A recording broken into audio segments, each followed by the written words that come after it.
Hello bachcho, let's see this question. If the unit cell of a mineral has cubic closed packing which is CCP array of oxygen atoms with m fraction of octahedral holes occupied by aluminium ions and n fraction of tetrahedral holes occupied by magnesium ion, m and n respectively are options are 1 by 2, 1 by 8, option B 1, 1 by 4, option C 1 by 2, 1 by 2 and option D 1 by 4, 1 by 8। चलिए इस question को solve करते हैं बच्चों, और सबसे पहले ये देखते हैं कि इस क्वेश्चन को सॉल्व करने के लिए हमारे पास कौन से की कॉन्सेप्ट का होना बहुत जरूरी है। देखिए की कॉन्सेप्ट की जब हम बात कर रहे हैं तो इस क्वेश्चन में हमें एक्चुअली पता होना चाहिए सीसीपी लैटिस के बारे में, और सीसीपी के साथ साथ हमें पता होना चाहिए कि ऑक्टाहेड्रल वॉइड्स कितने होते हैं उसमें और टेट्राहेड्रल वॉइड्स कितने होते हैं। ठीक है, तो वॉइड्स के बारे में बेसिकली पता होना चाहिए और उससे बेसिस रिलेटेड क्वेश्चन जो है हमें आना चाहिए। देखिए हमारे पास यहाँ पर दिया हुआ है कि जो सीसीपी लैटिस या फिर सीसीपी एरे जो है, यानी कि देखिए CCP cubic close packing, CCP is very similar with face centred close packing, cubes बोल सकते हैं।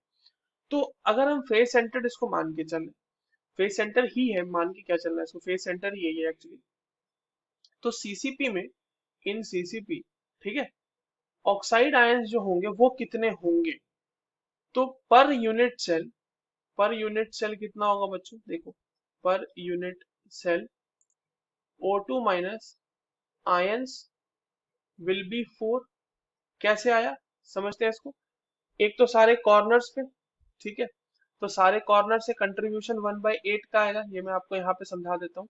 तो 8 कॉर्नर से 1/8 का कंट्रीब्यूशन और सारे फेसेस से हाफ का कंट्रीब्यूशन, तो 6 फेसेस पे होते हैं, तो हाफ का कंट्रीब्यूशन अगर आप इन दोनों को ऐड करोगे तो ये 4 आ जाएगा। That is for all. अब एक चीज देखिए कि हमारे पास ऑक्साइड आयन जो सीसीपी एरे फॉर्म कर रहा है, उसकी मदद से हमने ये देख लिया कि ऑक्साइड आयन तो होते हैं 4, नंबर ऑफ पार्टिकल मतलब हो गए सीसीपी लैटिस के 4। अब ऐसे केस में ऑक्टाहेड्रल वॉइड्स कितने होंगे, तो ऑक्टाहेड्रल वॉइड्स जो होंगे वो होंगे जितने नंबर ऑफ पार्टिकल्स होते हैं, यानी कि 4 ही होंगे।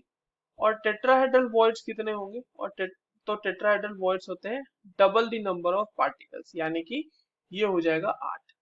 अब इसी का कुछ फ्रैक्शन एल्यूमिनियम ने अक्वायर कर रखा है, नहीं सॉरी, हाँ ऑक्टाहेड्रल को अक्वायर कर रखा है एल्यूमिनियम ने, और टेट्राहेड्रल को अक्वायर कर रखा है मैग्नीशियम में, यही हमसे सवाल में पूछा गया है। अब एक चीज देखिएगा कि जो आपके पास दो आयंस गिवन है, यानी कि हमारे पास दिए हुए हैं Al3 प्लस आयंस और Mg2 प्लस आयंस, ठीक है, तो लेट कि Al3 plus and Mg2 plus ions be X and Y respectively. ठीक है, मान लिया हमने कि X Al3 प्लस आयंस है और Y जो है वो Mg2 प्लस आयंस है। अब एक चीज देखिए, ओवरऑल जो यूनिट सेल है वो न्यूट्रल यूनिट सेल है, तो इसका मतलब जो ऑक्साइड के चार्ज होंगे टोटल वो बराबर होने चाहिए कैटायंस के टोटल चार्ज के।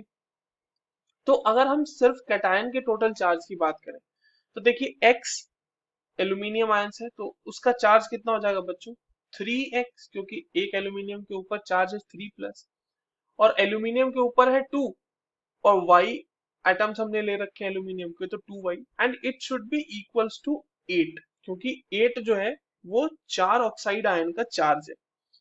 अब एक चीज देखो यहाँ पे कि ये रिलेशन सेटिस्फाई करनी है, क्योंकि हमारे पास ओवरऑल यूनिट सेल के ऊपर कोई चार्ज नहीं है। ये इक्वेशन सेटिस्फाई सिर्फ और सिर्फ तब हो सकती है जब x की वैल्यू हम 2 रख दें और y की वैल्यू हम 1 रख दें। ठीक है, अगर आप इसकी जगह पे कोई और वैल्यू रखोगे तो आप इस इक्वेशन को सेटिस्फाई नहीं कर पाओगे। आप सिंपली वैल्यूज पुट करके भी देख सकते हैं and you will get the answer. और ऑब्वियसली बात है हम फ्रैक्शन तो रख नहीं सकते, कोई भी एटम जब भी होगा तो वो पूरा पूरा प्रेजेंट होगा, तो इसीलिए तो हमारे पास ये आ गया कि aluminium 2 plus ion, sorry aluminium 3 plus ions 2 है और Mg2 प्लस आयंस 1। तो अब हम फ्रैक्शन आसानी से निकाल सकते हैं। तो अगर हमारे पास M की बात करें जो कि फ्रैक्शन है एल्यूमिनियम का, तो कितना हो जाएगा वो बच्चों, तो 2 है और हमारे पास टोटल ऑक्टाहेड्रल वॉइड्स कितने थे? 4, है ना? तो ये हो जाएगा 2/4 and this is for L, right? ये हो जाएगा 1/2। तो m जो है वो है एल 3+ के लिए, तो m रेशियो आ गया उसके लिए। दूसरा हमने देखना है mg 2+ के लिए, n रेशियो आ रहा है उसके लिए। कितने हमारे पास है? y का वैल्यू कितना आया? 1, और टोटल हमारे पास टेट्राहेड्रल वॉइड्स कितने मौजूद है? 8।